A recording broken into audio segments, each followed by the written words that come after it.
the ball. Now the ball's over there. That man has it now. That's an interesting development. Maybe he'll kick the ball. He has indeed, and apparently that deserves a round of applause. Will you shut up? They're gonna hear you. This is the worst thing in the world. What?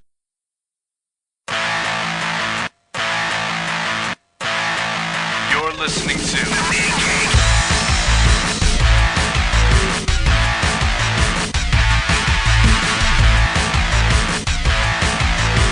Comics Podcasting on the edge of civility.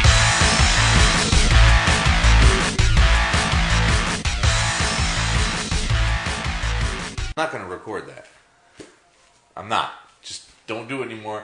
My finger's on the pause button, so if you pull that one more time. Wait, I have a 5-second delay? No! I can reach the button. You don't have any delay. This is episode 226 of TMG Cast. Tamuggy! I hate you when you do that. Gonna go back in time! You waited till... I knew you were going to do that. I'm not fucking stupid. I'm foolish. I ain't fucking stupid. You didn't expect to come after Tamuggy. I had to break that shit out to distract you. well. We're going to go through some Marvels eventually. But before that, you should know that you are being hosted by Adrian Tech Jedi Hunter and Bill Reverend Mad Duck McGinnis. We've been doing this for, 226 episodes plus specials. Quack. Quack, quack. Nothing has happened in the hour since the last episode, so...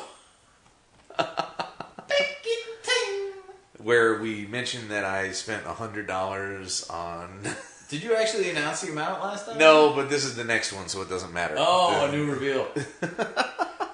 Wait for the sequel, kids, when he's like, it was actually $250. No, it wasn't either. You're going back tonight and doing more. Who are you kidding? I might. No, I purposely skipped over the ROMs. There were several, I could have filled out a lot of spaces with the ROMs. Yeah, you know what? You probably should just fucking kill a ROM dead and be done with it. But most of them were over $1, even in fine. So I'm like, no. When I can get these books over here for 47 cents, why would I spend $1 on a book? You know, it's all going to end up... You have no idea if you're even going to enjoy it anymore. You're just curious. I may not. I remember reading a lot of them. I don't remember how many.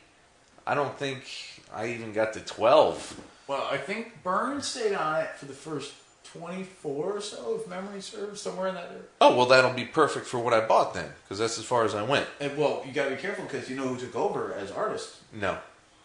Jay Lee. Oh. A Tech Jedi non-favorite.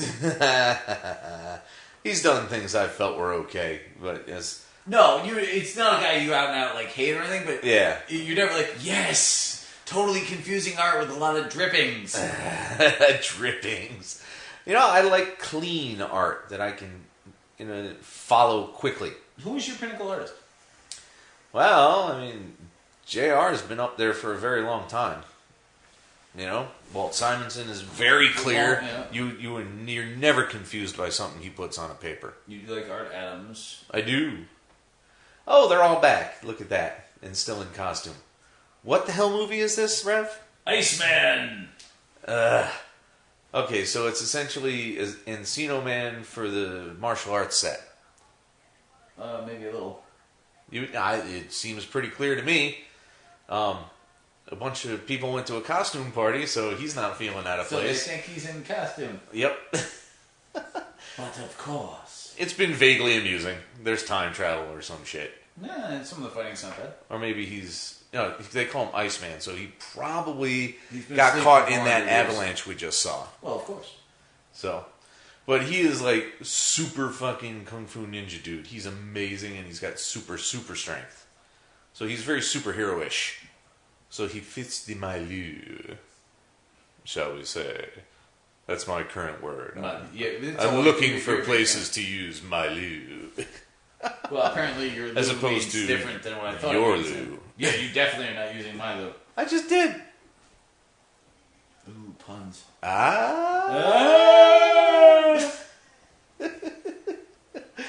What are we talking about there this week, Rev? Tamuggy. That's who we are. That's not what we're talking about. Oh, so you acknowledge we are Tamuggy. I realize that Too I'm many not gremlins. going to win this fight. I'm not going to win any argument based on Tamugi. I like it. Too Many Gremlins, the podcast. I'm not calling the show Too Many Grandmas. I said Gremlins. Oh, no, even still not. I like you. Like even worse. And no, it's not worse than Too Many. Too Many Grandmas is a worse podcast. You know, somebody might be able to make that a good show, but it's not gonna. It's not going to be us. Yeah, Robin Williams and Patton Oswalt on Too Many Grandmas. Oh, speaking of people who are supposed to be funny. No, Patton Oswalt is totally funny unless he's tweeting, and then he's a pretentious dickhead. Okay. He is. You've never seen his account. He's a self-righteous, self-important fucking douche. I love his stand-up. His movies are fun. His TV appearances are good enough to watch. But you get him on a platform, and it's just like, dude, shut the fuck up already. I can't handle him. Which is the same with a bunch of other people. No, I saw the Everything Wrong with Star Wars A New Hope today. Oh, yeah? With Kevin Smith. Intriguing. And not funny in the least. Oh, well. Kevin Smith, it was everything, every single thing that he said about it was based on fucking. Oh, so the Death Star laser can unload a nice juicy one on the face of Alderaan, but it can't take out Yavin in time for some farm boy fuck to... And he's like, dude, you're not being fucking funny. I didn't laugh at anything he had to say. The normal CinemaSins guy had a couple of funny lines, but everything Kevin Smith had to say was like, that's not a sin. You're just fucking complaining.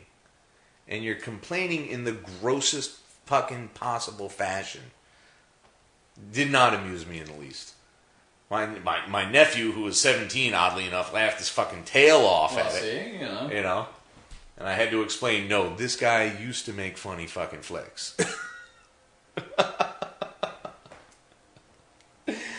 And someday we'll be able to say we did a funny podcast. Yeah, it is to dream. A funny One podcast. One episode actually made somebody giggle one. Give me these.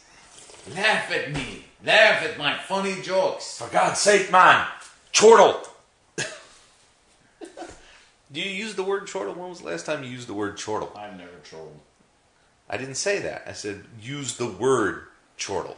Well, I made a point of saying chortled because I've never used. Oh, well, you can't say that anymore. So.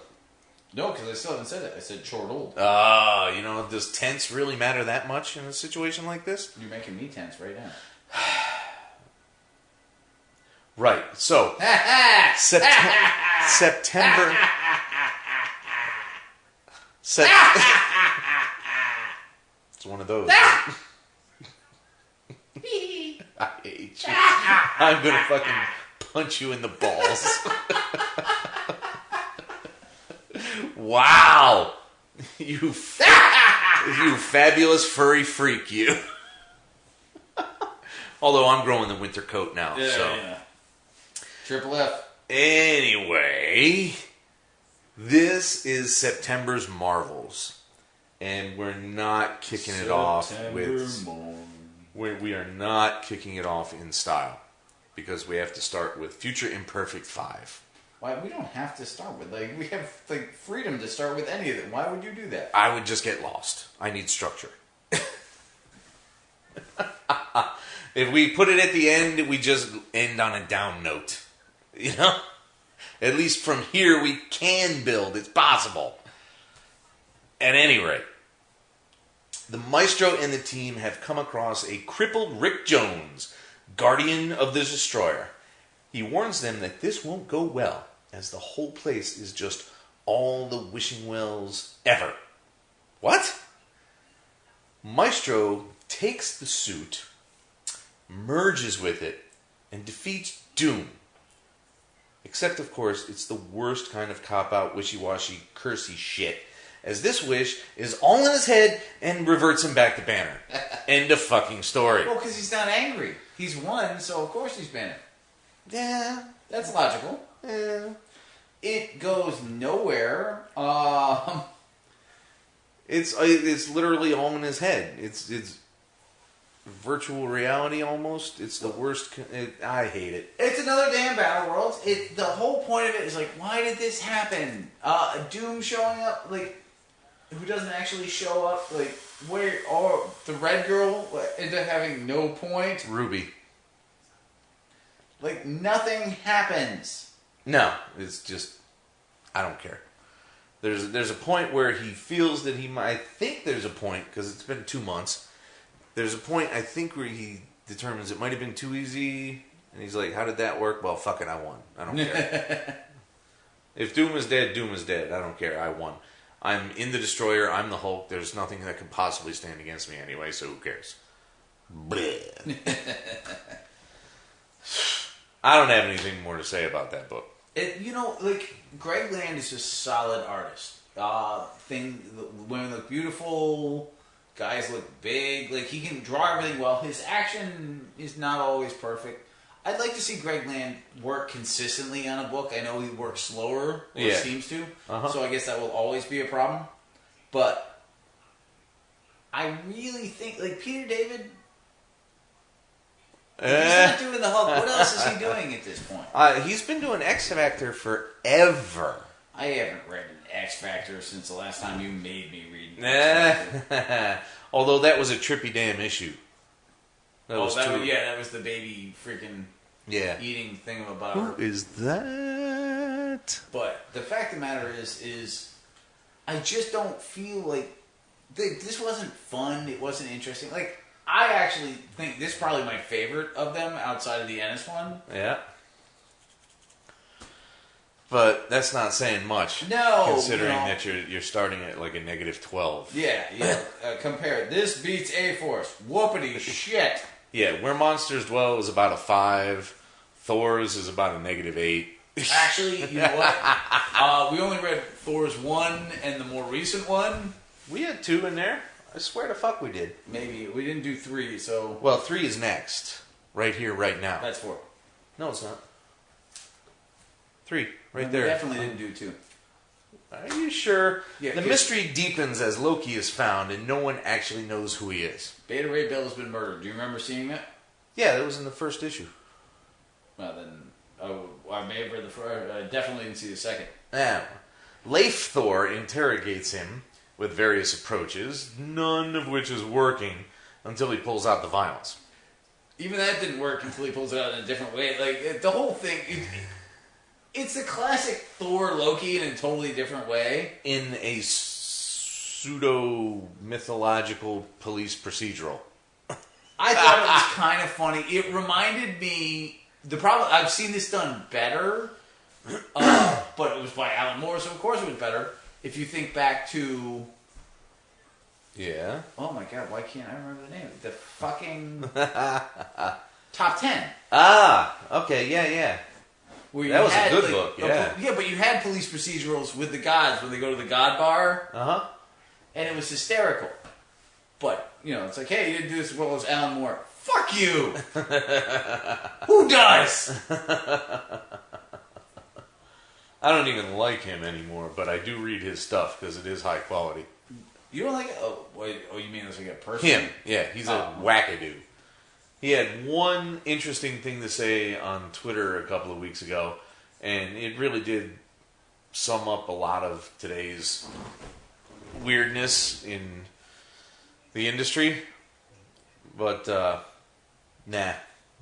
Move the fuck on, Al. No bueno. Anyway, it turns out Loki was Beta Ray's confidential informant.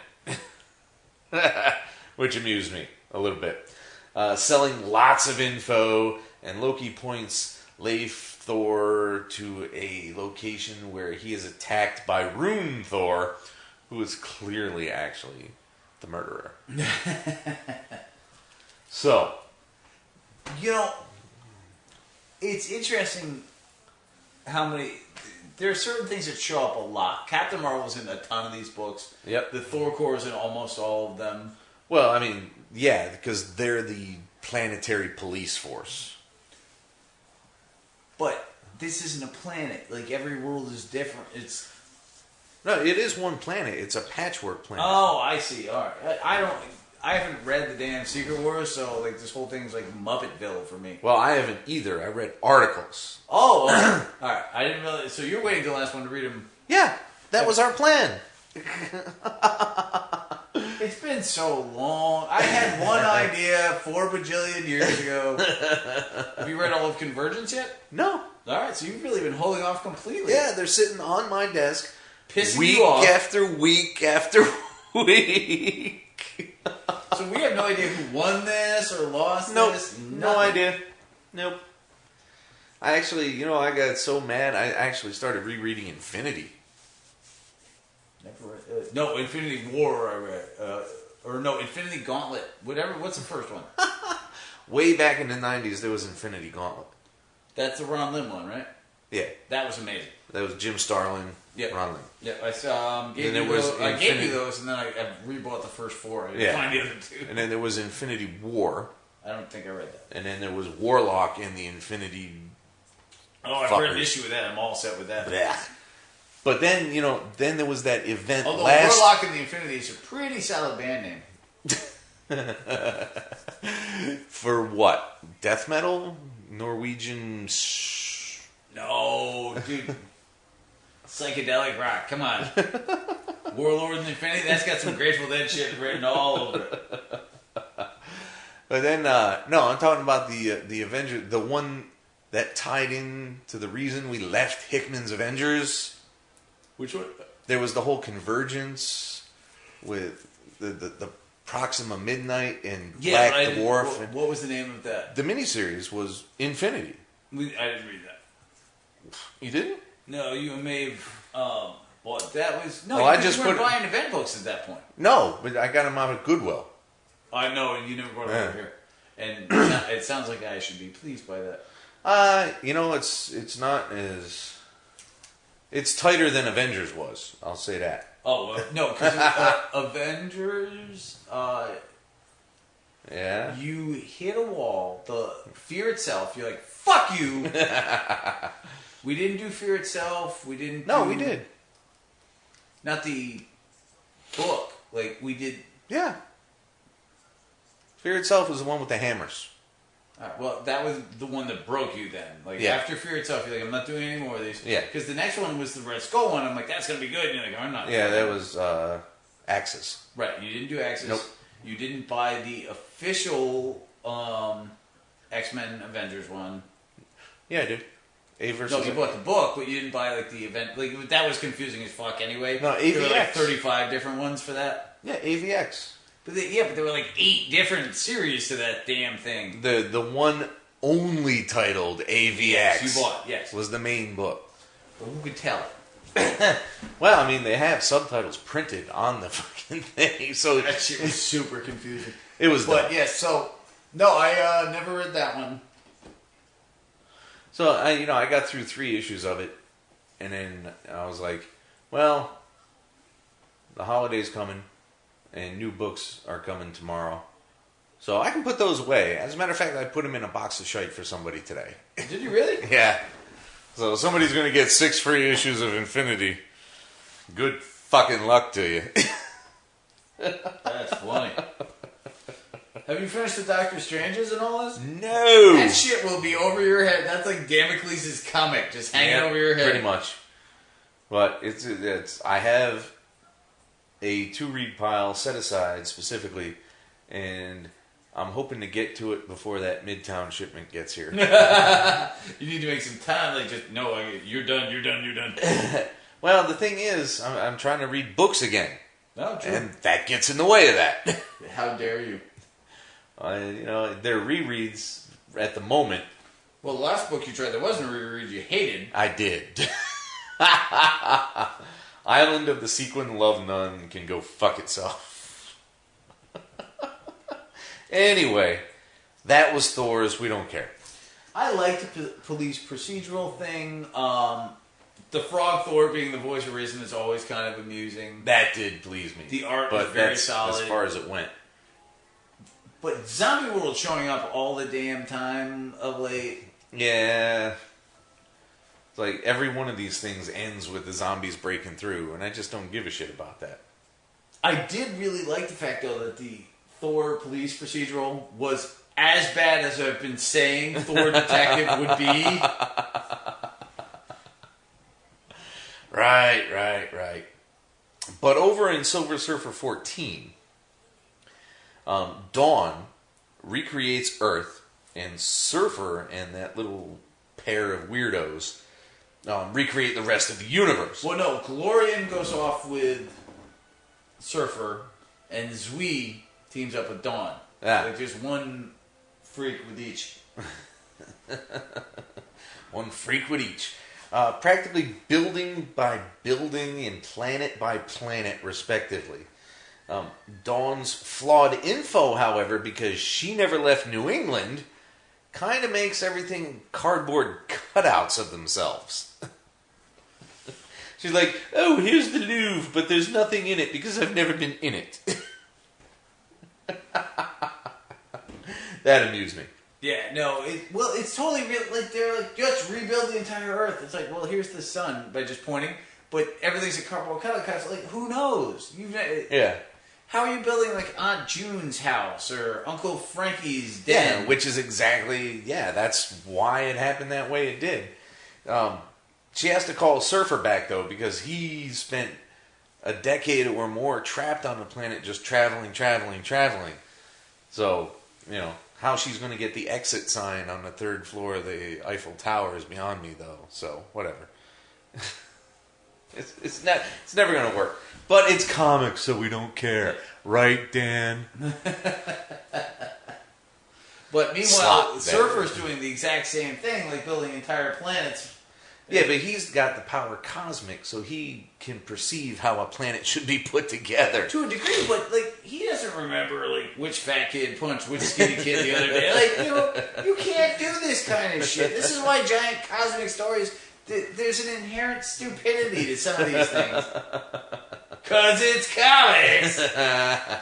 Surfer ends up recreating Galactus and then backpedals on that decision. Well, come on. Like, why would you? Well, I mean, there really is no point to it.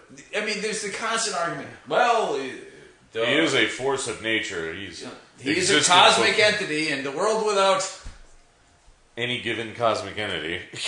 Hi, kids. This is Dr. T.O. Morrow with today's Comic Science Moment. Now, I don't know about you kids, but every time I've destroyed the entire universe, when they put it back together, invariably, I lose socks. I don't know what it is about rebuilding the universe, but there's just that little moment where some of my socks don't appear. And oddly, it's not sets. It's individual mother-humping socks. I don't have time for that. I am a busy, world-destroying comic scientist, and I need my goddamn socks. This has been Dr. T.O. Morrow with today's Comic Science Moment.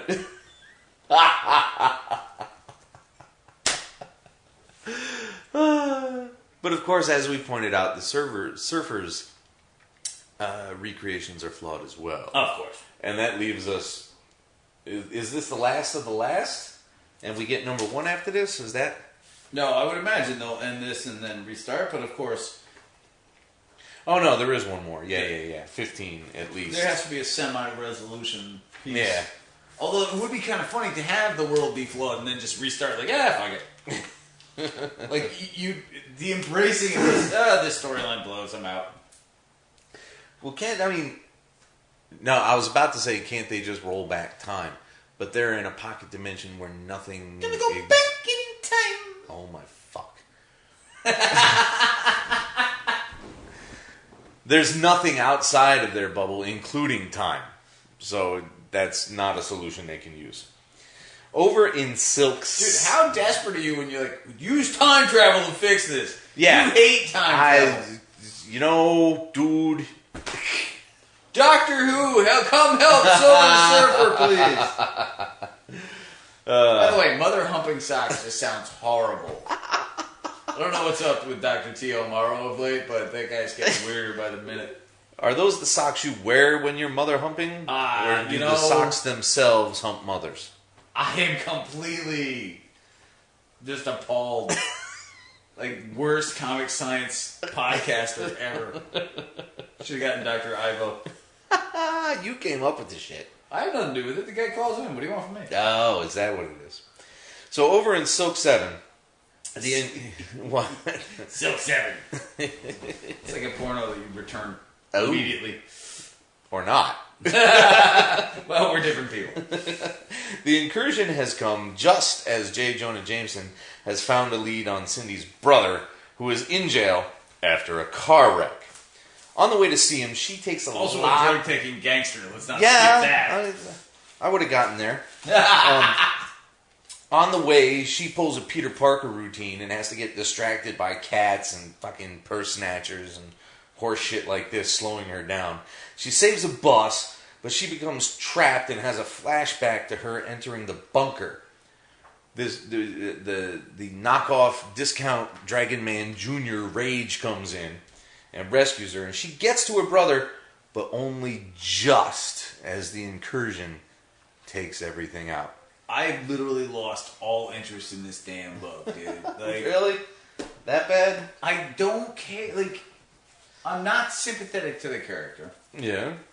There's too many spider creatures on the fucking planet at this point. Right. Already. And, like, the best thing about this book... Yeah? ...is J. Jonah Jameson. And that's a hard pill to swallow. And I love that dude, but at the same time, like...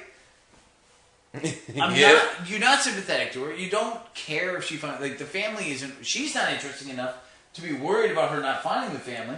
The family hasn't seemed particularly interesting. Her locked in a fucking bunker forever. The drug-taking gangster brother that shows up just in time to disappear for the next issue. Like, woohoo. I found my family! Future shock! I don't know why they'd even bother creating. I mean, did they know when they made issue 1 of this that 8 would actually be number 1, volume 2? I just am not interested. It's disappointing. I liked Silk in the Spider books. Yeah. I find it completely readable. I don't find it amazing by any stretch. I'm not disappointed when I read it. I'm not elated. I'm just not intrigued. Like, I like this more than Spider-Woman, and night and day has that switched over. Not to mention, like, everything that they were... Like, when Slott did the stuff with Silk to begin with... Yeah. Like, the weird flirtation and attraction with Peter Parker they just threw out the window. The romance with Flash, to avoid that, they threw out the window. Like, everything about this character is just getting chucked to the side. Like, the 7 issues of this... Everything that's gone before, they just crapped, like, all over it, and they went nowhere interesting instead. Yeah, it's a lot of wasted effort because of this ridiculous restart shit. Yeah, well, not even because of the restart, just... Well, I mean... In the book itself, though, everything that happened in the Spider-Verse... Yeah. ...versus everything that happened in Silk, show me any of that development here. And by the way, I've had to read about rage in almost every issue. And they're like friends and kissing on the cheek now. I hate that dude. Wow, this is the worst brothel ever. They are pale and smooth. Oh, ouch. I'm going to switch gears and go over to Hawkeye 5, which we're never disappointed by. How about that? Fair enough. All right. So, over in Hawkeye 5, in the Little Circus, Barney is progressing as a thief, but Clint comes across evidence of Swordsman's real activities, which distress him greatly. Barney's kind of fine with it, though, because Barney's a little less on the whole moral side. So, this is Barn. You need that balance, right? It comes to blows as Clint wants to leave, but Barney's not having it. Presently, Kate and Clint and the kids are surrounded by melted Hydra goons that the kids have killed. which should prove to us all that it's time to get rid of these fucking kids. But Kate has become incredibly attached to them. So, whatever.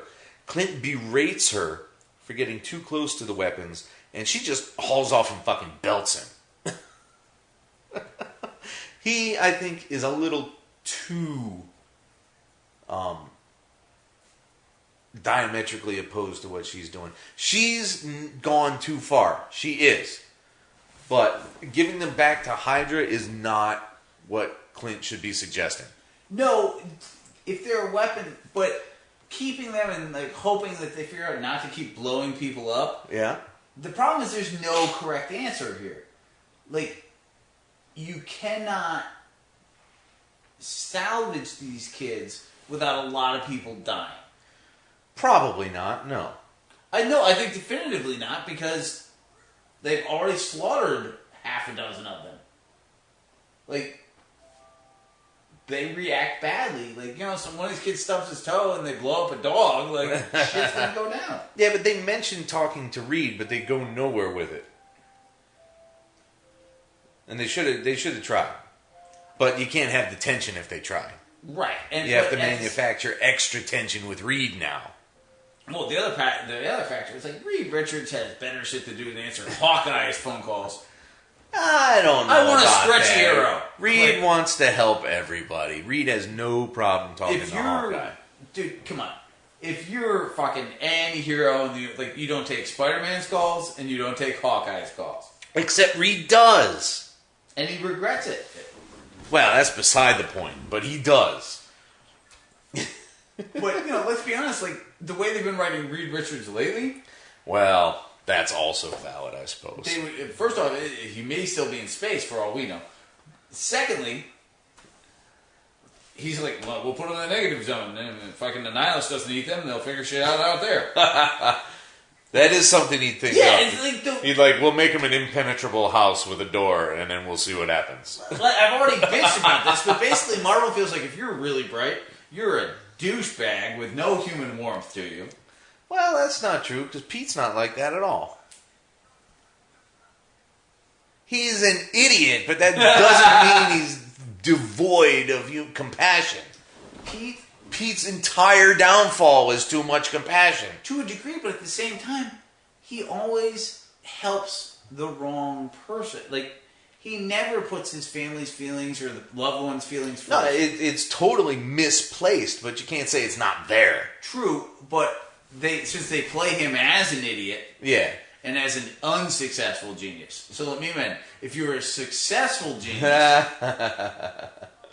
you have all the warmth of heart of fucking Nazi Germany. I love you, Legion. Kill the Jew. No. It's Ken. Liebken. I don't care. That was hardly the point. Don't you remember Franz Liebken? Frequency hot. Shut the fuck up. Speaking of Nazis. And we weren't. Alright, so... We're about to.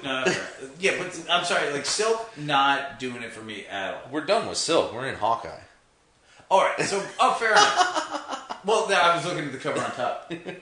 But, on the other hand of Hawkeye, the Swordsman story is so amazingly good. And then you get to this kid thing, and I'm like,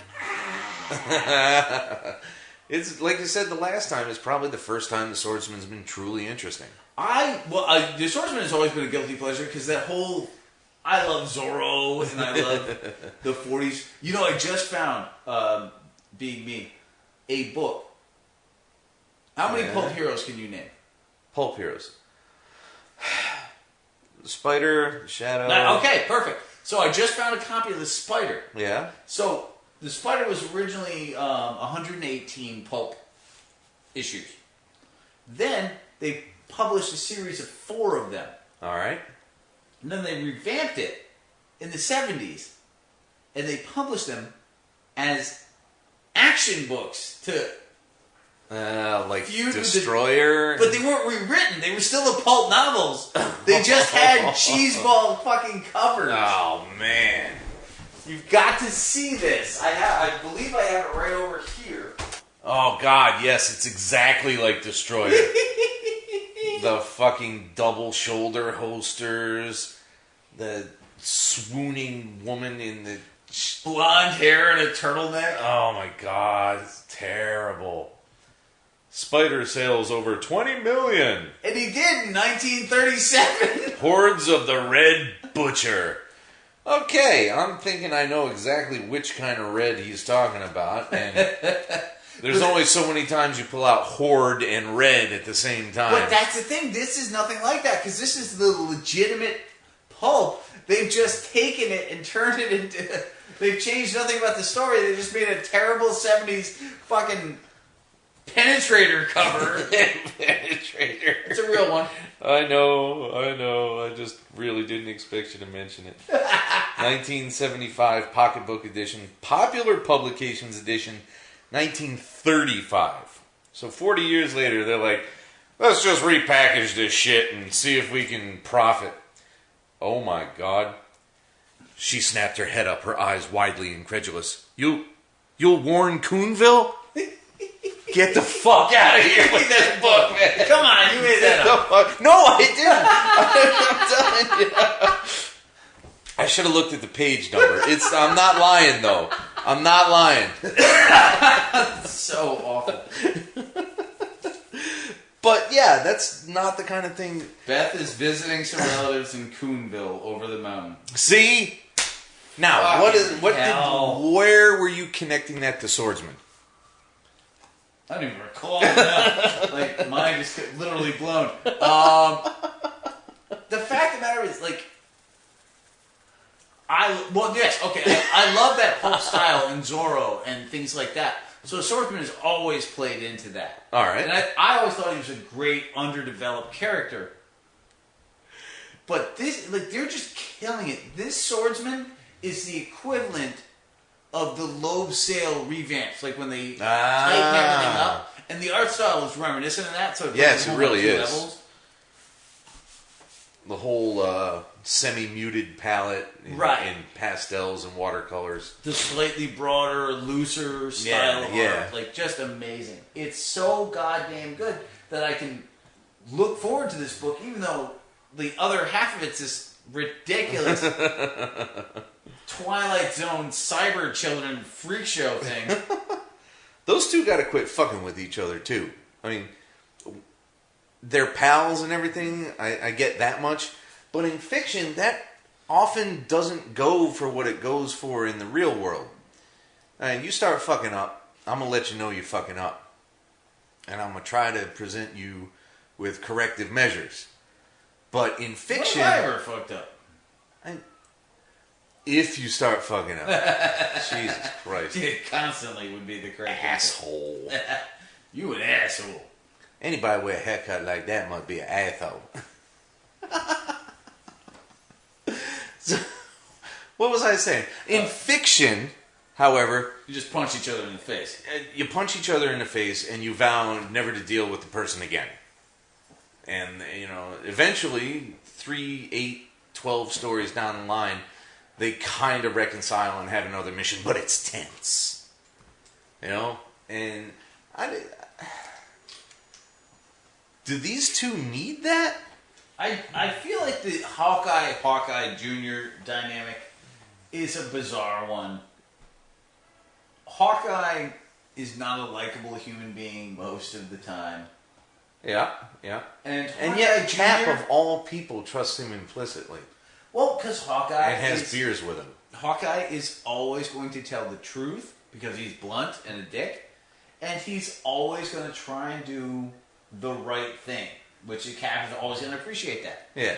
And, of course, Cap also recognized it first, so every time he hangs out with Hawkeye, it's like, yeah, that's right, this guy's a superhero. Remember when you said he was a criminal? And I said he wasn't? And you're like, you're wrong, Cap. Don't bring up Quicksilver. We're talking about They just blew up a toilet and shit is covering everyone. And I don't like that. Not every martial arts film is subtle. It's terrible. But, no. Hawkeye is always an enjoyable issue. Always an enjoyable issue. Nice. Cap. White. Finally.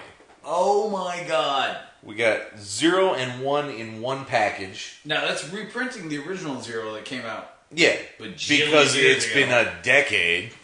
Now I still have a 0. Do you? Oh yeah, Right. Absolutely. I wasn't getting rid of that. Waiting patiently for this. And 2, so we got technically 3 full issues here. But I mean, it's World War II action and Cap's origin. So what was there to say? No, it starts with 1 and then reprints the 0 behind it, just to throw you off that little bit. Yeah, that was kind of weird. So 0 is just a minor origin retelling, meeting and fighting Fury, receiving Bucky's coffin with metal handles. No, that's 1. The Bucky story is the Bucky origin is the 0. Oh, see, because I wrote them in order. Yes, exactly. But yeah, so 1 is the new story with Dum Dum Dugan and the rest of the Howling Commandos. Yeah, that continues with the early days as Bucky discovers Cap's identity and convinces him to let Buck kick for him. Right. Suddenly, which makes more sense as a 0 anyway. And then training ensues. So, 2 finally gets to the real adventure gone sideways as Cap, Bucky, and the Commandos get shot down over the ocean. And Bucky has to cut Cap's shield free to save him. And, you know, of course they get the shield back from Namor, who has to scream his Imperial Rex crap. Come on. No, that was a fantastic panel. 40s war written Namor is the only one you... Well, apparently not, Captain. I just bought 24 burned Namors. No, that was a phenomenal panel, though. And no one can dispute that. Him jumping out of the water like that with the shield in hand, screaming, Imperious Rex! No, everything that fucking Loeb and Sale have done just constantly impresses. And then they leave us on a cliffhanger where the team meets up With a fucking Panzer after climbing this death-defying hill. So they're like, oh, a gigantic gun barrel. How are you? You know what the best thing about these books, so as much as I've been looking forward to these, and I've looked forward to these for a long time, Yeah? is the portrayal of the Howling Commandos, and remembering the actual personalities and nailing those guys correctly was awesome. I appreciated it. I actually, you know, one of the things I did buy was an issue of Sergeant Fury. Oh, yeah? Yeah, just one. It was like 83 or some shit like that. I don't remember. But it was pretty banged up, so it was like $2. So Yeah, you know, every time you gotta get a Sergeant Fury every now and then. Yeah, nothing wrong with it. So there's no room for disappointment in this so far. What do you got? Cap. Oh no, sorry. I thought you were and so, like sands in the hourglass, so go the days of our podcast. All right, you want to talk in a about toilet? So goes the quality of our podcast. You know, you don't have to just admit that shit. I am a truth seeker, sir.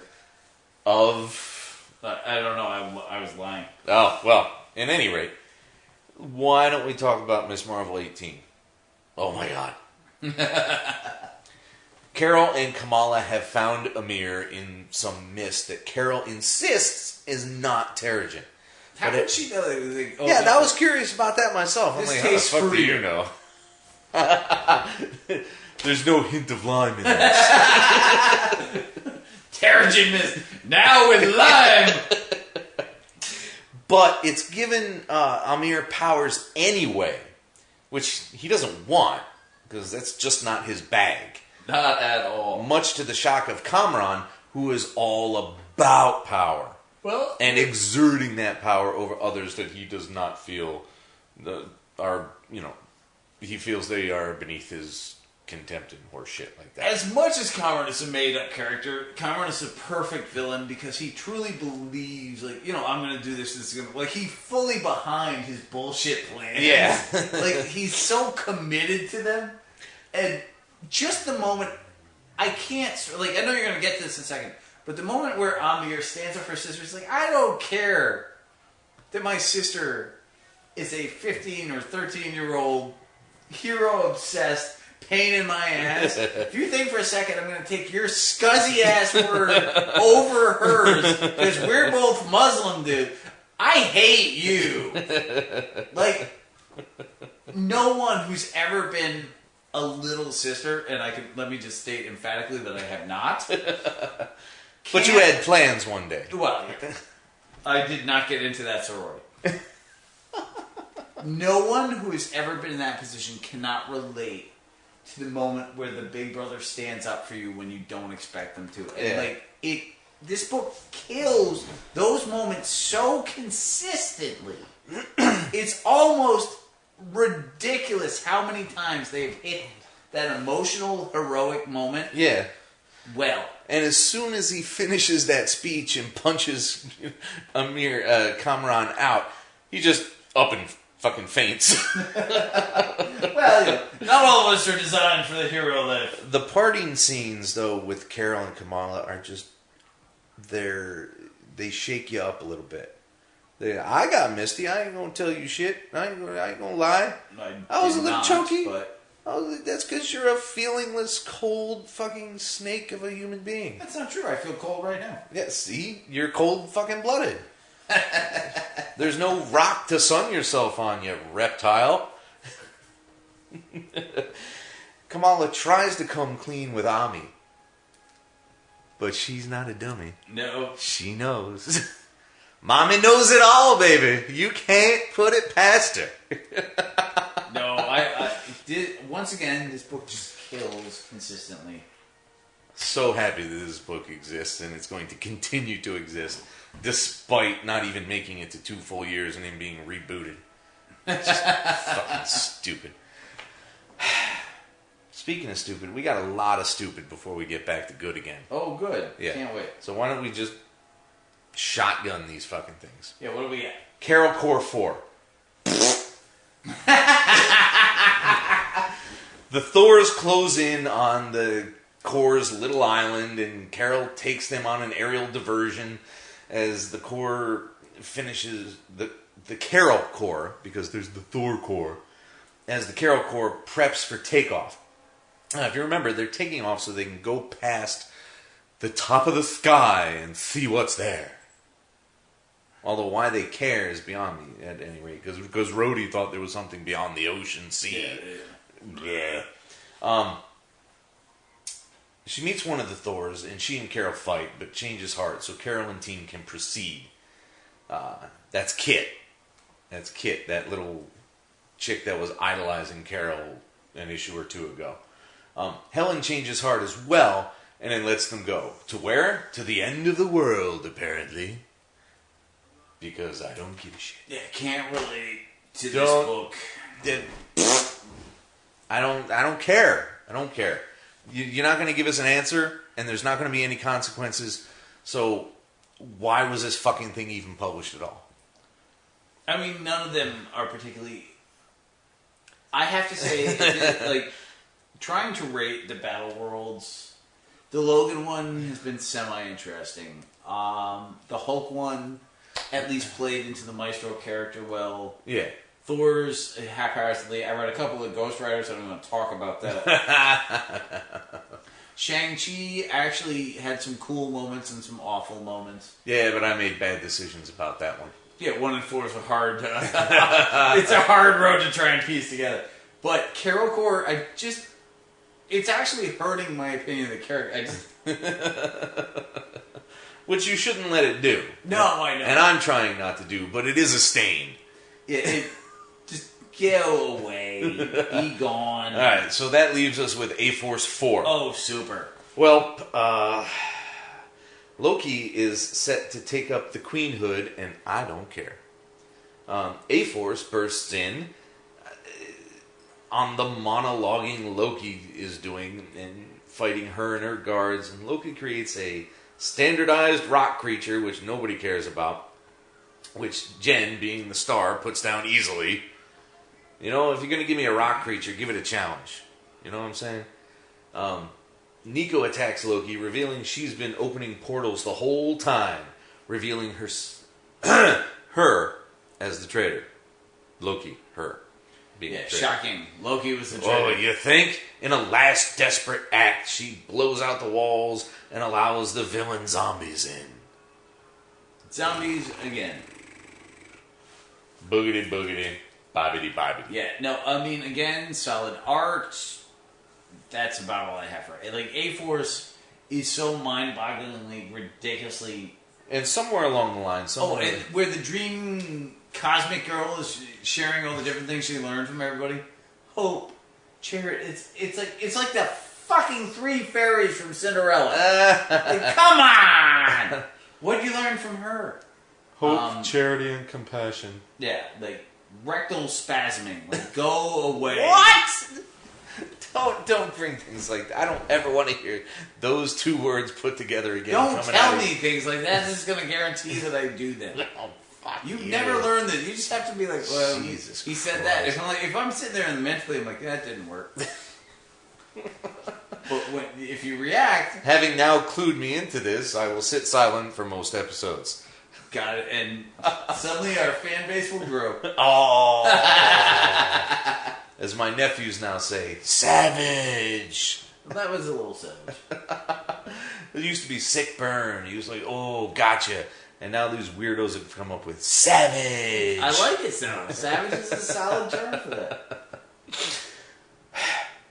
Let's finish up this trio of disgust with Runaways 4. Ah, super. The fight's over. Delphine has lost an arm. Valeria tries to bring her and Cho back into the fold. Cloak and Dagger make a huge broadcast revealing the school's murderous reality. In the resulting fight, Molly and Scar are buds. Oh boy. And Jubilee and Sana finally realize their mutual attraction. Bucky lets them all go. Valeria saves him. And oh my fucking god, I don't care! Actually, she doesn't. He dies. Does he? Yep. That's why she quits. Because he's like, this is the life you chosen. Like, you made these rules. This is what happens. But we'll figure it out together. Oh my god, the lesson of togetherness. Well, let's not forget General Cloak. Oh, yeah. Doofy Dagger. Because the Doombots are there. Exactly. That's right. Yeah. That's right. I don't even know how this could have been improved. But maybe a few hundred less cliches. And It's... substandard story beats. And characters I could give a shit about. And who's Sana? She's that bullyish character from the early issues that seemed kind of dumb. Was very over serious. Is she from something else? She might be from Amazing X-Men. She might be from... Yeah, good point. There's a ton of stuff we don't There's a lot of places she could be coming from that we don't know or care. I can't relate to these books. If I'm not going to relate, you've got to do something well enough to offset. Yeah. Like... Because I don't relate to serial killers, but they're intriguing stories most of the time. Nailbiter was kind of fun. Yeah. That was when we quit over budget more than anything else. Right. These... Like, I like Future Imperfect to a degree. Not my favorite by any stretch, but bringing the Destroyer into it and you like the Troll, like, play to my, interests at least. We're tiny, but we fight hard now. Fuck off. I just don't care. Teenagers... It's so bizarre. Scared the living shit out of me? No. That's a song. Kamala Khan is a teenager, and she's an amazing character. And she hits the beats the right way to get you on her side. Yeah, there's no emotional content. Nothing in Runaways does that. Nothing in any of them, really. No. But I But think the that's my point- problem the point with is Carol the Core, teenagers- Carol Core tries to fake emotional content more than any others. Yeah, there's just no room for it. 5 Yeah. issues, just the way they're written, you cramming a pseudo plot into those issues, and then you get, like, I'm sure everybody remembers my Fox Force 5 syndrome reference, where everyone has a role, and they don't really step out of that role, but everybody's amazing at it. It's like, why can't everybody... never mind. Never fucking mind these books. They're done. There's no more in this next stack, right? Yeah, there's still a few finishing touches. Yeah. Right. Not all of them ended at 4, some ended at 5. Why don't we end on an up note? Yay. For once. Let's begin the upswing with Vader 9. Ah, see, that's why you save Star Wars till the end. Yes! Because I'm tired of going. And we like to end our episodes with a feeling of, which I liberally borrowed from Eddie Izzard. So, Well, of course you did. in number 9, Vader's brilliant enough to leak some info to the rebels, so that they send a squad he can kill to cover his time for these personal plots. That's pretty goddamn sweet. Meanwhile, Thanoth, I can't. Thanoth, has his adjutant in investigation, has determined exactly what happened with the crime money. He just doesn't know still who did it. Vader and Thanos go to Antalan Prime to investigate, but those twin Sith replacement doofy kids are already there making a mess. They kill an informant and dealer and just kind of wander off. And what? You came, you killed, you walked away. Really? Is that what you think Sith are supposed to do in this situation? They're trying to rule through. What's happening is why this is the best Darth Vader there has ever been. Basically, really, if you think about it, other than the movie, this is the closest his characters come to being successful. Yeah. Because everything else had to have him fail. Right.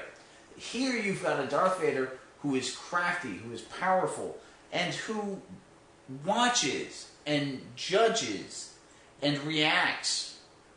So you see the kids, on the other hand, doing the opposite. That's why they're acting that way. It's like, we're just going to show power and rule through power. And they're like, you don't need... just power doesn't do anything. Like, you have to know how to wield it. Right. That's exactly it. That's great. And Thanos notes he's observing Vader very carefully. Afra and 000 go to an info broker looking for Commodex Ton, a mortician on Naboo. Uh-oh. Oh, shit. Where does it... Oh, no. You can guess where that's going already. Oh, no. Vader meets Jar Jar? No. There will be no Jar Jar in this. I absolutely fucking guarantee it. A Gungan or two may show up. Jar Jar ain't. But that's beside the point. It's obviously about the supposedly pregnant Padme. I mean, it's pretty clear, don't you think? Yes, no, that totally makes sense. They're going to find out what happened and if she really was pregnant. And, you know, how did she die and she still appeared pregnant? I mean, no, that raises good questions from a Naboo citizen standpoint. What happened to Padme that they wouldn't have tried to C-section the child out? Well, the children were born.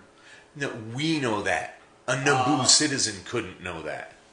Well, all they had to say is the child died in childbirth, then the mother. Like, you can own that piece pretty clearly. It's not something you question. It's still creepy to... It's a creepy leave it in the corpse, though.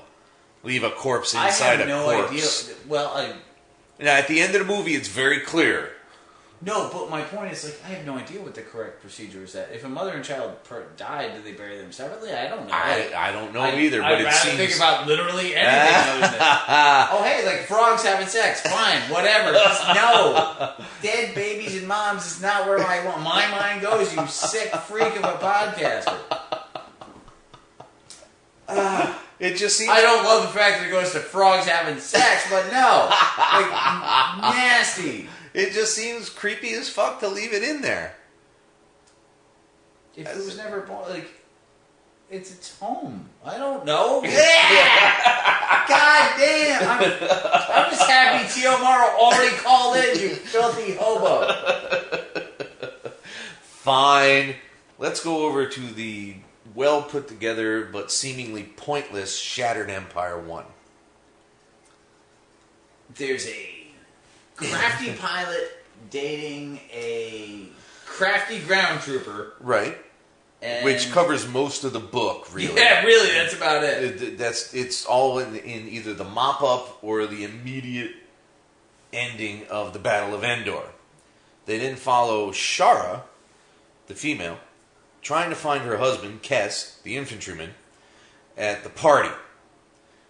Clearly, there's a link to the new stuff, as her name is Dameron. And we all know that Poe Dameron is a big character in the new one. I didn't know that. Okay, you don't look at the things I look at. Yeah, well, remember, I'm making a point to not know these Yeah, things. but this is from the action figure. This is not from marketing material. Oh, okay. I certainly don't know that then. A mission comes up, and they both go. Oh, so this is totally keyed into... Yeah, it totally is. Finding disconcerting news. Here's the thing. Like, this was totally unnecessary. It's also the least rucka thing there's ever been.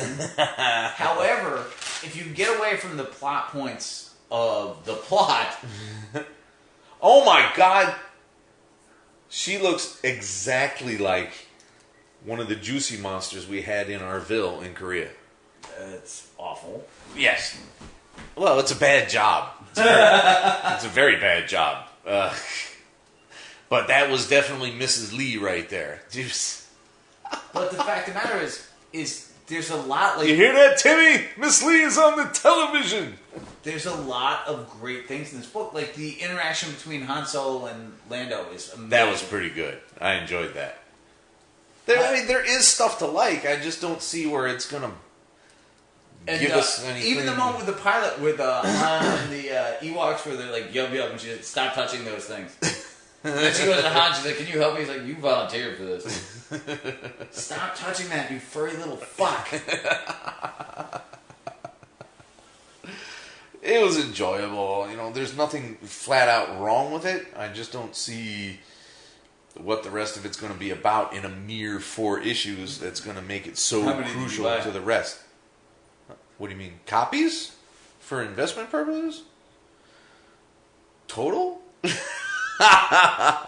Well, technically on the form there was 5. Yeah, yours, mine, and 3. Yeah.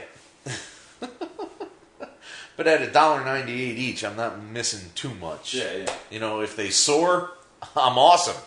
If they don't, I drink one less beer. Yes, hand over your heart. That pains me more than you. It certainly does. And I'm sure it hurts your liver even further. Or maybe not. So, let's knock it out with Star Wars 9. Dude, I'm just going to say this before you do your plot thing. Yeah, go ahead. This is the best Stuart Immonen art of all Stuart fucking Immonen is time. fucking amazing. He's a great artist. And I've been saying that for a long time. We both have. Don't act like you're alone in that. Yeah, that's true. But I was the only one reading Superman back then. But yes, no, you are also a big fan. I'm not claiming to be a genius here. I just think the guy has been underrated for a long time. Oh, sure.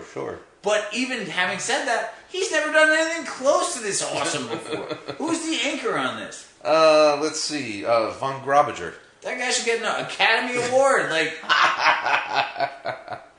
let me say this though. The colorist is probably responsible for most of the effects. everybody, Holy shit. everybody on the book is amazing. Ponser is just mind blowing. But Immonen is A- B+ artist. Like he's always been talented. Oh, sure. He's never gotten the recognition that he deserves. Yeah, this is the A+ game he pulled out. He is so above board on this book. The inking is amazing. The coloring, you're absolutely right, is amazing. The writing is amazing. Like, everything about this book is insanely good. Go ahead and just talk about the details. So, there's an intense chase, and Luke recovers his saber only to meet Gracchus, the roided out Hulk. Roided out hut. Let's start that one over again. After an intense chase, Luke recovers his saber only to meet Gracchus, the roided out hut. Do you like his little robotic feet there? Those are great. Although I was like, okay, if you're that roided out, shouldn't you be strong enough to crawl on your own? Hey, But it's a better figure if you're going to buy huts. Yeah, maybe. Although I can see those things breaking off easier. Anyway, the Imperials have caught up with Han, Leia, and Sana. So Leia brings the smackdown. And it amuses the shit out of me because these poor TIE pilots are like That's a fucking princess? You told me we were capturing royalty. I expected somebody to say, ha ha, and then fall over in fear. They clear That out... shit just shot me in the face. They clear out the imps and they get ready to leave. And then we cut back to Luke again fighting some Magna Guards. And Gracchus knocks Luke out, taking him for interrogation. And to show him the Jedi artifact collection Gracchus has been building up for God knows how long. The thing here, the main point of this, is that Gracchus wants him to open a holocron, which Luke is like, I don't know what the fuck the thing is. I've never seen this shit before. What am I supposed to do about it? So, Gracchus pulls the old, you're a Jedi, you're supposed to know that shit. The swordfish moment. Yep. Hack this while this girl's blowing you and you're drunk, or I'll shoot you in the face. But by sheer luck in just randomly employing the Force, I believe you mean properly. Force aptitude. Oh, yes. By sheer Force aptitude. Aptitude. He opens up a bunch of them at the same time. They cut back one last time. And Han, Leia, and Sana are trying to escape the ties. And the rebellion finally receives R2's distress beacon, which 3PO and Chewie take off to respond to. Imagine that. Can you imagine a more odd couple adventuring? I was just about to say the worst team. The last time they teamed up, one of them got ripped apart by pigs, and the other one basically stapled him into a backpack. It's true, dude. It's true. I can't... It's amazing. It's so much fun. He has a real sense of visual. Like that 2-page spread of all the boxes opening. Yeah. And then all the little Jedi information coming out. Like, just insane. It's so good. I am not well read enough to employ the English language properly to express my immense pleasure at reading this fucking book. It's pure unadulterated glee. That's all you need. Like, I struggle to decide if this or Vader. Like, I lean towards Vader because it has the caper book quality, and that speaks to you immensely. Yeah, it really does. But this is the best Star Wars book there is ever gonna be. Like, this is better than classic Marvel. It's better than Brian Wood's fucking epic run on it. Yeah. It is ridiculous how good this book is. And as I said, like, ICEMAN, insanely talented on this book. It's a coin flip page to page between LaRocca and ICEMAN. And just last time we were talking about how LaRocca was the greatest Star Wars artist that you've ever... Like, that was your statement. Like, LaRocca is the only guy who's ever drawn Star Wars. When I see his Star Destroyers, dude, I'm like... But ICEMAN is doing this thing where everyone looks like the characters in all phases. Yeah. It's not like... He doesn't miss a beat. Here's a full panel face shot that looks like Mark Hamill. No, it's like, here I am riding upside down on a speeder, smoking a cigar, getting kicked. And it somehow looks like Mark Hamill doing all those things. Ridiculous. Love this book so much. Hope it goes on forever. This episode can't, though. It could. Nah, it wouldn't be enjoyable after. No, I'm going to take a nap soon, so... We'll see. There you go. So, having said that, we're going to call this episode even. Rev, would you be so kind as to lead us out? Even. You did that already. Even? No, come on. Work with me. Odd? No. Close the episode, please. Come on. Don't you squint at me like you've never said bless you fuckers before. Oh, that thing. All right. Asshole. Bless you fuckers! And away. The Mean Geek is recorded live at the Reverend Mad Duck's apartment whenever the hell we can get to it. Find us on Facebook, Stitcher, Twitter under @TheMeanerGeek. Subscribe to us through RSS. or we can be located at our own site, www.themeangeek.com, and most importantly of all, you can find us as a proud member of the Comics Podcast Network. Email us directly at themeanergeek@gmail.com. Can I drink now? You may.